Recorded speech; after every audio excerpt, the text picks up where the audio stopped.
Okay, so welcome to my new video, and in this video we're going to be taking a look at another author's book today, someone that sent in their book listing for us to take a look at and to critique and give feedback on, so hopefully in the future they can increase their sales and have a better publishing experience. So first and foremost, I wanted to thank the person that sent this book in. They're happy enough for me to show this on the channel. That means a lot to me. I would say to anyone that wants their book reviewed on the channel is to make sure that in future when you're creating your next batch of books is to make sure that you use a different pen name from the one that you used for books in these videos, okay? So as I go through this video, I also want to try and include a few things here on a paid software called Helium 10.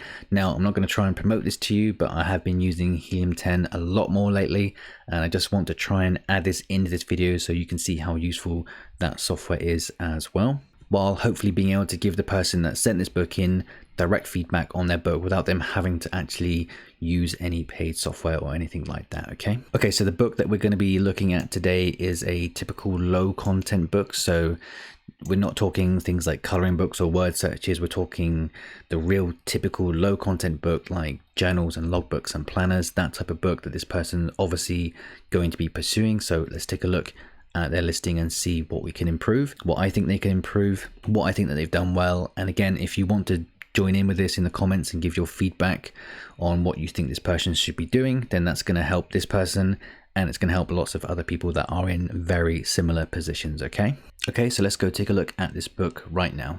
Okay, so I'm going to do what I will usually do with this type of video, and that is to go from one website and just flick quickly over to this person's listing and give my initial first sort of 3 to 5 second feedback on the listing. So let's do that right now. Okay, so actually the first things that come to my mind here is that this looks like a pretty good, well put together listing. So this is why I think this video is actually going to be pretty helpful for a lot of people watching it, is because if anyone saw the last video that I did of this type, we had things that were in the listing, they were not good themselves. So we had things like the cover wasn't great, the title didn't make sense, the description wasn't particularly good either. Whereas in this listing, and I think if this is your first book, then I think you've done a really good job here, because to me, like, the cover looks okay, the title and the subtitle look okay, the description looks good. So this is an interesting one for us to give feedback on, because I think a lot of people are going to be in this position where they have good English, they have good titles, they have put work into their cover, the cover makes sense, but they're still not making sales. So this is going to be an interesting video, and it's going to give me a chance to touch on other topics that might be stopping books like this from making sales. Okay, so first and foremost, what I'm going to say here is that if this is your first book, then you need to be aware that if you're going into the low content business, so these are like headache trackers and migraine journals, that type of thing, these are typically very low content books. Okay, so we're not talking about things like coloring books or word searches or activity books and things like that.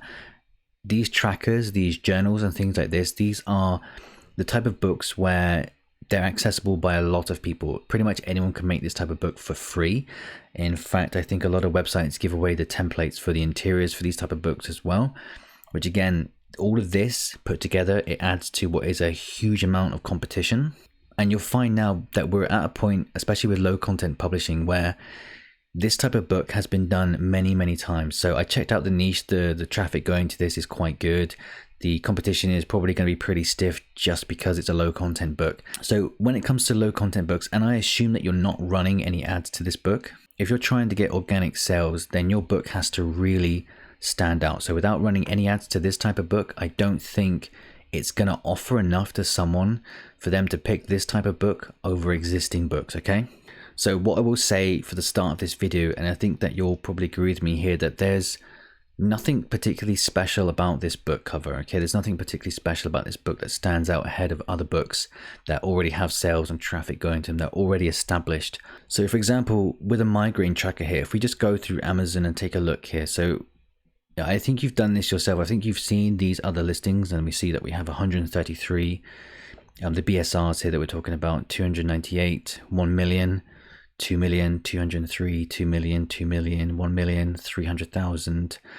I think you've done this. I think you've gone through and you've looked and seen that the search results are quite good. The BSRs are decent for a low content book, and that's why you've decided to go for this niche. But you'll also be aware that there are tons and tons and tons of similar books. Okay, so if we look through here, tons and tons of headache trackers, migraine journals, everything has been done before, and people with low content books, what they do is that they'll make like one listing and then they'll create 50 more or 20 more of the exact same interior, but they'll just change the cover. So this just adds to this kind of spam, this sort of spam thing that we've got going on Amazon at the moment, and it's not really being punished by Amazon. So the more that these people spam out these similar duplicate content books that they're not getting punished for, then the more competition that we have on Amazon. So I'm going to start this video by saying that as soon as you enter into a low content book niche with a generic type of book like yours is, so yours is kind of similar. I actually prefer your covers to most of these ones. I prefer your cover massively to a load of these ones here. But I think you'll agree that your cover is still in the realms of being generic, right? If that makes sense. It's just a headache tracker. It just says that on the front. It's like a keyword cover, and that's all that it is. That's all that it offers. And you're taking this book and you're placing it with all these hundreds and hundreds of other generic books as well. So you'd have to ask yourself at this point, unless you're the first person to do this, then what reason do people have to buy your book ahead of anything else on the front page of Amazon? Okay. So, and this is even more important when you're not running ads to your books in order to get onto the front page as well. So let me start off by saying, do I think this book could make sales if ads are being run to it? Yes, I do think that. However, that doesn't mean this person wants to spend money on ads yet. And of course, there is always the opportunity to make organic sales even in competitive markets like this. I'm not saying it's easy, but I do think it is achievable. So now that we've established that this is possibly too generic, let's move on to what we can do to make it stand out amongst all these other generic looking books as well. Okay, so what I want to do is to just bring this back to a video that I made last month, which was my $75,000 Amazon KDP journey. So if I'm speaking directly to the person, the author that created this book here, if you haven't watched this video, I highly recommend that you do, but I actually want to take a snippet from part of my story and try and relate it to what I think you're going to be doing here. And during my publishing journey, what happened was I had some success at the start of my journey with a high content book. I think it was a cookbook. And then I fell into the trap of generic low content book publishing. So going for kind of volume, because I realized that one book like this wasn't going to be enough. So when you realize like one book isn't enough, you keep producing more and more and more because they're so easy to make. So during my KDP journey, I got to this stage where I started producing only this type of book, and I think I had 200 to 300 of these books made within like 2 or 3 months. I can't remember exactly, and the sales were definitely not proportionate to the amount of effort that I was putting into it. And I think a lot of people that are doing low content publishing like this, they aren't seeing the returns like on their efforts, just like I wasn't either. And I think if you carry on with this type of generic approach, then I think you're going to fall into the same, I think you're going to suffer the same fate that I did and many others do as well, where you push out loads of books and then you don't make any sales, or you make very little amount of sales. Okay, so also in that video, when I realized that this type of book wasn't making money for me, wasn't making hardly any sales, and like I say, it wasn't proportionate to the effort that I was putting into it, I decided to take a new approach. And I think this is kind of my approach to almost anything that I do at the moment with publishing, and that is to put a unique spin on everything that I do. So at the moment I'm doing coloring books, and it's not, in my opinion, it's not quite as important to do that on things like higher content books like coloring books, activity books and things like that. But when it comes to low content books, I think it's a necessity unless your design skills are absolutely top notch, where you can make really cool generic designs. So my suggestion here, and I know that I've taken a while to actually get to this, is to try and, with every low content book that you produce, is to put some sort of unique spin on it that's never been seen on Amazon before. And that's the key takeaway here, is that you want your book to be the first of its kind. With any type of book that you upload, try and be the first of its type. Even if it's a headache tracker that people have done 1,000 times before, which they have, try and have something about your book that no one has ever done before. So at that point in my journey, when I started doing that, that's when sales started coming in. That's when things started changing for me, was when I started doing this kind of unique spin on my books. And just quickly, before it sounds like I'm telling you that you're going down the wrong path, or that you feel like I'm being too harsh or anything like that here, I actually think, given that your English or keyword research and your cover creation, if you've done this yourself, I actually think you've done extremely well, especially if this is one of your first books. I think this is an absolutely fantastic start, and producing low content books like this, I think it's great. I think it's a great experience to actually get the confidence when it comes to going through and publishing books. And yeah, I think you've done fantastic so far, but this is just what I think you should be doing going forward and sort of adding on top of what you already have. Okay, so if you're producing this type of cover yourself, and for like a generic headache tracker, migraine journal type of thing, you're going to have to do something special on your cover, something that people haven't done before. Of course, this is just my opinion, but this seems like the obvious way. If you're going to pursue these type of niches, this feels like the obvious way to sort of stand out, right? The best way that we can stand out is to have something unique on our front cover, because we have so many options for headache trackers and migraine journals that people kind of know what they're getting. They're not going to be buying your book because it has some super cool interior, because what more can you do with like a tracking book other than have a few lines and whatnot in it? Okay, so basically this just leaves us with the cover, and that's why the cover is going to be so important for this type of book. So what I like to do when it comes to creating a kind of unique cover that really stands out in the niche that we're going for is to go through other people's low content books on Amazon. Okay, so I've gone for migraine journal. I'm going to talk about your keyword usage in just a minute, but let's get this important factor out of the way first. So what I like to do is to come through other people's books and see what common themes that I can see are being used. So for example, we have swear words, and we have the sort of floral scene going on that is crazy popular on almost any type of low content book. The flower stuff and the swear words are always really popular. So let's just go through and see together here what these sort of reoccurring themes are. And yeah, the flower ones are quite popular. The swear word again is quite popular. And also just quickly on the note here of swear words, if you do decide to use a swear word on your front cover, just know that I don't think you can run ads to books that have adult content like that on them, so keep that in mind. Okay, so for the sake of time here, let's just assume that the things that we found here, we've looked at other migraine journals, and we've seen books that have flowers on them sell well, we've seen books that have swear words on them sell well, and books with kind of funny sayings like this on it. Well, not funny, but I can't quite see what this says. Right, that, yeah, so kind of, yeah, I guess it's kind of funny or whatever, but sort of phrases on the front cover as well. So we can take that information and produce a unique book around that. Okay, a unique book cover. So just because your niche here is your migraine journal or headache tracker, it doesn't mean that you need to have those words blasted huge on the front cover. Your title of your book needs to be on your front cover somewhere. So typically with these type of books, I just have like headache tracker or migraine journal in this case in small writing, and I put it at the bottom of the book somewhere. So yeah, I'm not going to spend too much time trying to create a cover here because my Canva skills are pretty bad at this point, but I think you understand the idea here is that you're taking themes from other people's books that you can see are selling well, and then you're creating your own unique cover from that as well. So people like it. So what I'm saying is that you don't necessarily have to have like migraine journal plastered across the front of your book, and your selling point for most of your low content books is going to be your front cover. Okay, so I think the importance of having something big and catchy and relevant and something that speaks to the audience that are actually going to be potentially buying this book is very, very important. Okay, so people like funny things, they like funny quotes, they like rude things, they like cringy things, they like cute things, they like loving things. All these things, all these words you can have on the front of your book, and that's what's going to give you that sort of unique selling point for your book, instead of just having like, you know, like migraine journal on the front of your book with a few sort of dodgy flowers scattered across. Okay, so you know it's going to be extremely unlikely that just producing these type of low content books, no matter what you do with them, it's extremely unlikely that it's going to make you a life-changing amount of money.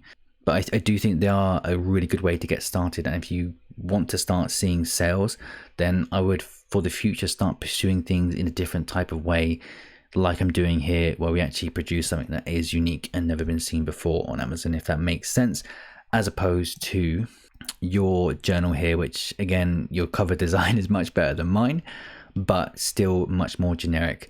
So for example, I had a book that was in a bucket list journal niche. And typically, you know, you'd look at that. If you go look at any of these bucket list journals, you would think they're pretty saturated.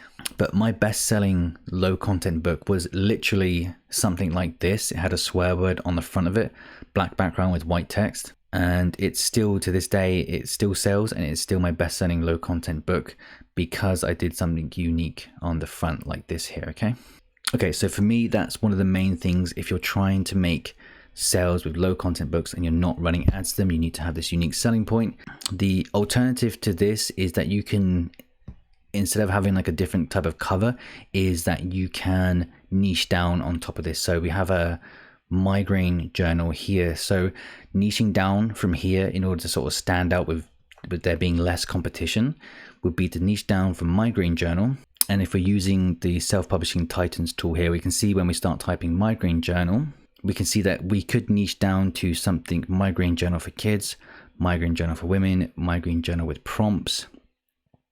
Okay, so these are all ways that we can stand out and make our product more unique, and that is by niching down to a much tighter, more specific audience, okay?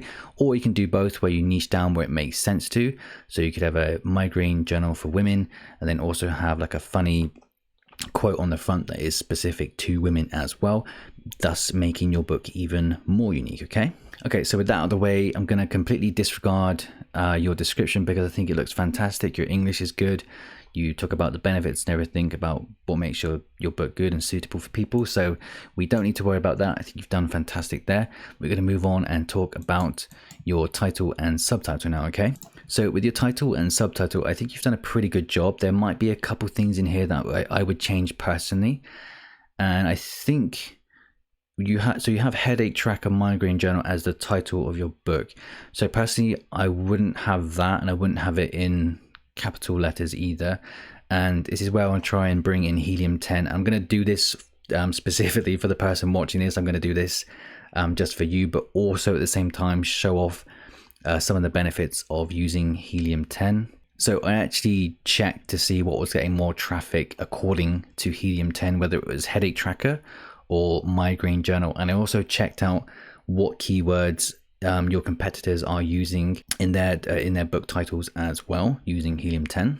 So if we come to helium 10 and we check out migraine journal and we check out the search terms, according to helium 10, we have over 1,000 per month. Okay, so it's not huge, but it's pretty good, as opposed to headache journal, which according to this has 44 searches per month. Okay, so again, I'm gonna take any of these tools that we use with a pinch of salt because I don't know necessarily where they get their search volume from, but I do use helium 10 especially to sort of confirm the niche that I'm going for has traffic going to it. So in this case, if I wasn't sure what to put as my title, I would just go with the one that helium 10 has traffic going to, or says has traffic going to, which was migraine journal. Okay, and also if you want to kind of take a look at what your competitors are doing, what you can do here is to go find books that are selling well, like this one here, for example.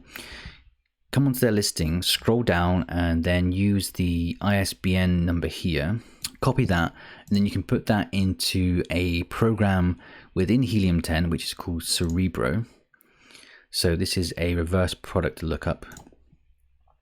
Now, typically, I think helium 10 was produced originally for FBA products, but you can use it for your KDP research as well.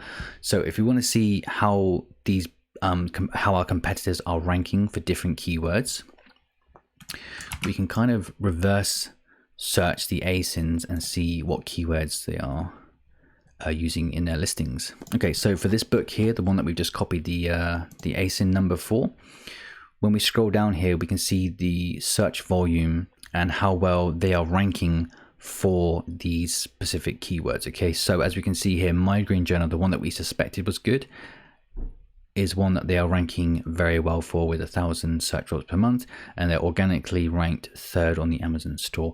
So this says to me that migraine journal is the one that you want to use. And you can also come through these other phrases here, and you can just kind of look at the ones that have some decent search volume going to them, and you can kind of pick out those ones and use them in your title and subtitle as well. Okay, so as you can see, headache book here has 367 per month going to it, so we could definitely use the word headache and book in our title.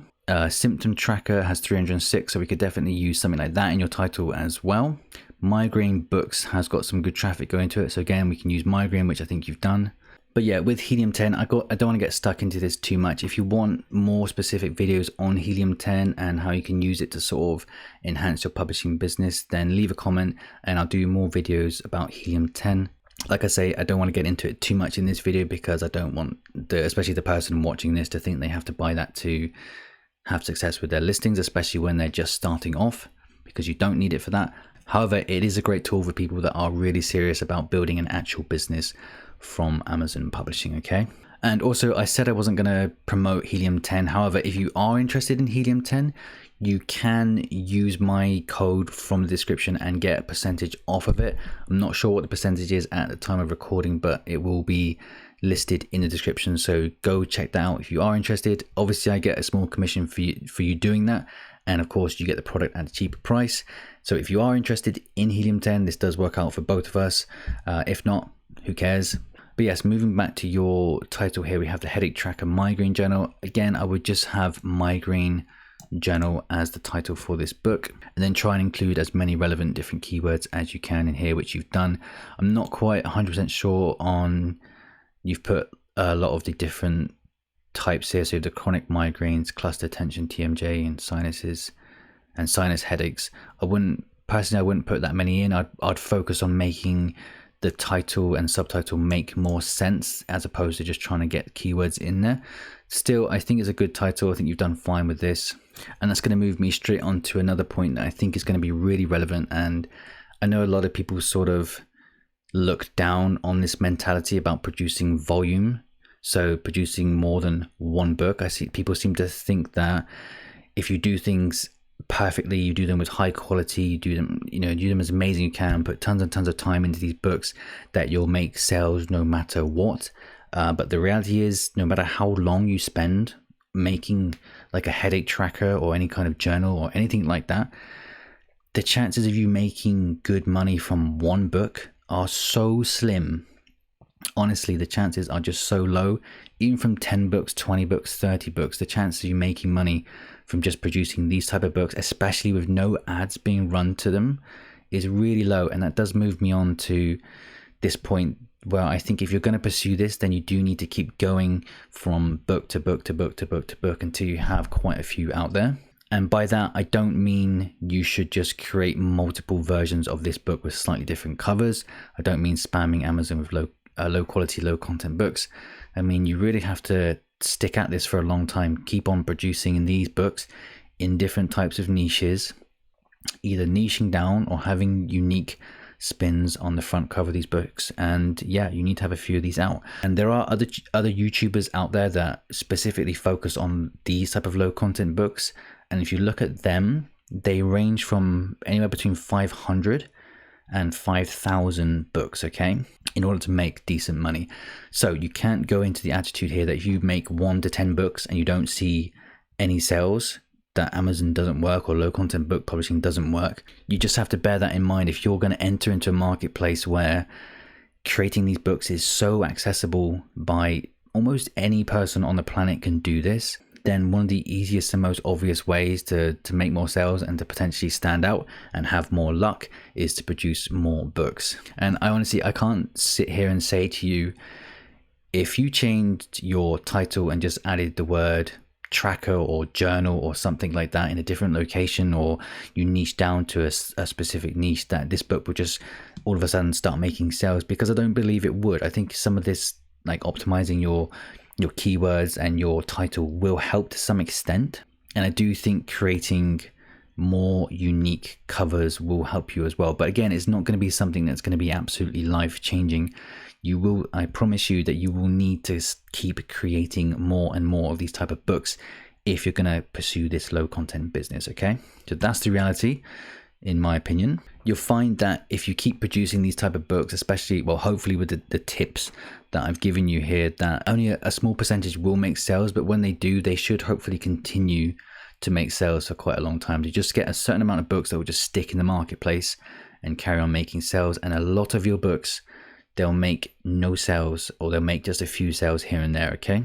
So my overall advice, if you can call it that for what it's worth, if you're serious about publishing, if you're serious about creating a business and something that you can really grow, I would carry on doing what you're doing with the low content books, making sure that the interiors are unique, working on your covers, working on having unique covers, working on your keywords and all those sort of things. Keep doing that just for the sake of experience, and hopefully you can get to the point where you're making a few sales here and there, because honestly you have a lot of things going for you already. I can see that just from this one listing. Everything looks clean. You've done your keyword research, you've got good description, a good looking cover. You're doing the right things. But what I would urge you to do, and what I would urge pretty much anyone that's serious about publishing to do, is that you eventually look away from this type of low content book. And that's what I've done.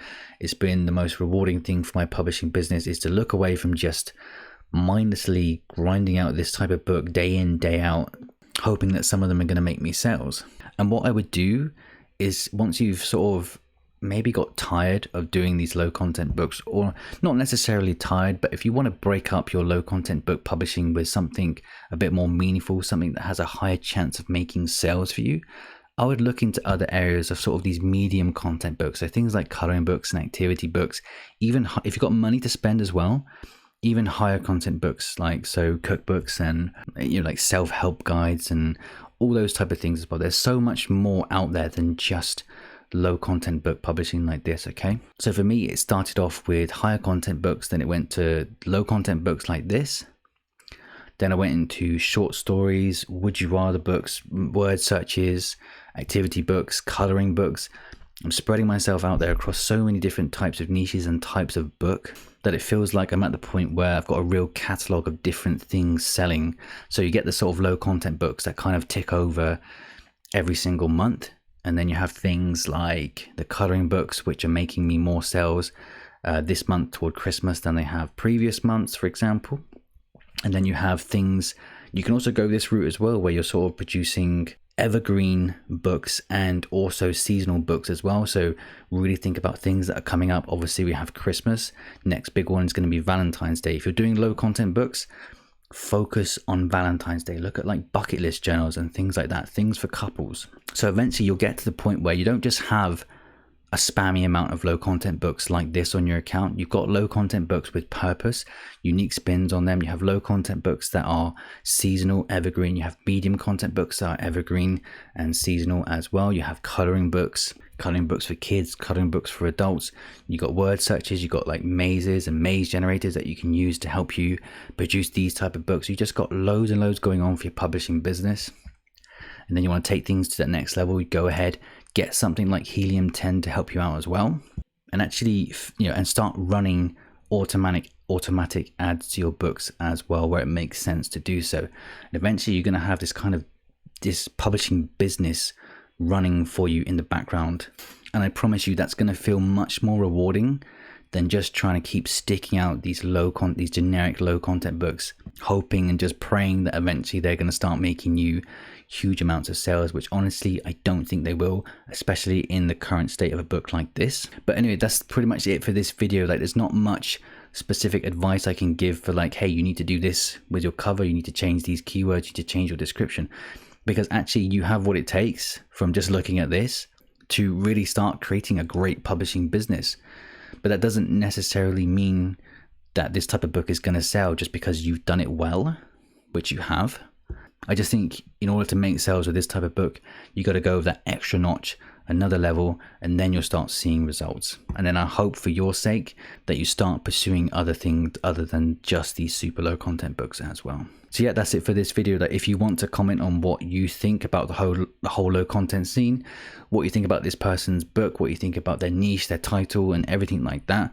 Do they need to run ads to this book? Go ahead and let your thoughts be heard in the comments below, and let's do what we can to help not just this person, but other people that are in very similar positions. And that's what's so good about this video, I think, is that there's going to be a lot of people in this exact same position where they know that they have something that's pretty good looking, but they're not making sales and they want to know why. Okay, that's it for this video. I'll see you in another one very soon.